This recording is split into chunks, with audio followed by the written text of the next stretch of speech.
রিয়াজ, আজ তো অফিস আদালত খুলছে, ঢাকায় ফেরা মানুষের চাপ কেমন দেখছেন, কি বলছেন যাত্রীরা?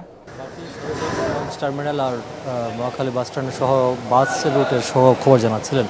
সেখানে যেমন ঘর থেকে ঢাকায় ফেরা মানুষের কথা রয়েছে বা ঢাকায় ফেরা মানুষের ভিড় রয়েছে। কমলাপুরের চিত্রটি কিছুটা ভিন্ন, কারণ এখানে আমরা দেখেছি যে ট্রেনগুলো মূলত দেশের বিভিন্ন প্রান্ত থেকে কমলাপুর স্টেশনে আসছে, সেখানে যে পরিমাণ ভিড় ছিল তার চেয়ে বেশি ভিড় লক্ষ্য করেছে আমরা কমলাপুর থেকে দেশের বিভিন্ন গন্তব্যে যে ট্রেনগুলো ছেড়ে গেছে সেগুলো, এবং প্রত্যেকটি ট্রেনেই স্বাভাবিকের সময়ের তুলনায় অনেক বেশি যাত্রী চাপ ছিল। এবং যে ট্রেনটি আপনি এখন দেখতে পাচ্ছেন সেটি জামালপুর উদ্দেশ্যে ছেড়ে যাবে একটু পরেই, সেখানেও কোনো সিট আসলে ফাঁকা নেই, অর্থাৎ প্রত্যেকটি আসন পরিপূর্ণ রয়েছে যাত্রীতে।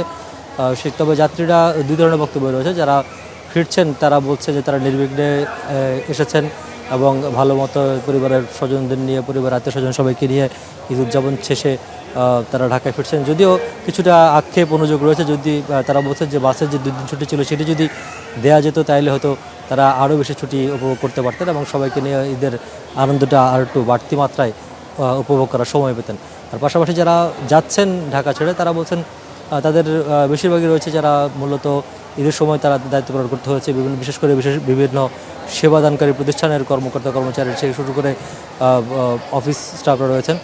এবং আর যারা মূলত যেতে পারেননি, বিভিন্ন পরিবারের ছোট বড় বা বয়স্ক সদস্যদের জন্য ঝুঁকি ঝামেলা পোহাতে চাননি অথবা নিরাপদ বা বোধ করেননি, সেই কারণেই তারা নিরাপদে নির্বিঘ্নে এবং স্বাচ্ছন্দ্যে যাওয়ার জন্যই ঈদের পর সময়টিকে বেছে নিয়েছেন। গেল 2 দিন আমরা যে চিত্রটি দেখেছি, আজকেও তার ব্যতিক্রম নয়, আজকেও মানুষ ঢাকা যাচ্ছেন। তবে ঈদের দিন, তারপরের এবং তারপর, অর্থাৎ গত 3 দিনের তুলনায় আজকের ঢাকা ছাড়ার হারটা কিছুটা কম।